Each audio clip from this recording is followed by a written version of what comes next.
The Wishing Jar is a 2016 animated short film written and directed by Denver Jackson, and we have a voice cast including Tyna Kottova and Olivia Martin.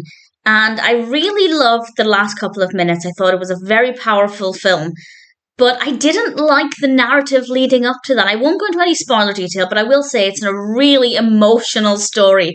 If you're not in the mood to cry, put it to one side for now and then come back to it. I do recommend it.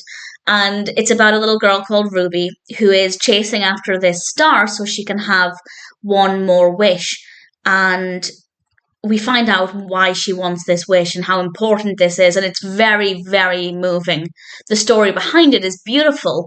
But I didn't really like the whole chasing after the star aspect. I found it to be a bit too strange for my liking. I didn't like the action that was unfolding. I didn't care for it. I didn't find it interesting at all. But then I'd say the last 2 minutes, the whole thing is about 12 or 13 minutes, the last 2 minutes, maybe 3 minutes, really made it all worthwhile because it was beautiful. But it seems to have had a pretty decent reception. Granted, it's 7.6 out of 10 on IMDb, but that's across 5 reviews and ratings. So not exactly the strongest pool of opinions, but it seems to have done reasonably well based on that.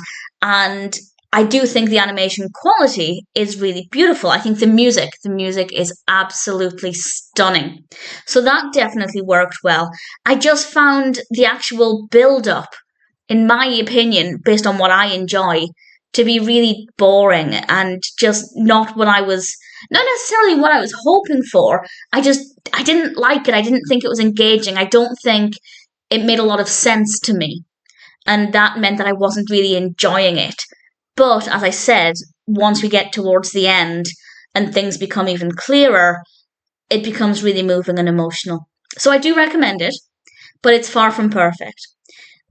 As I've said, there are not that many reviews on IMDb, so I don't know if it seems to be really well loved or anything. I'd love to know what you think of it if you check it out. I do recommend it if it sounds like it would appeal to you.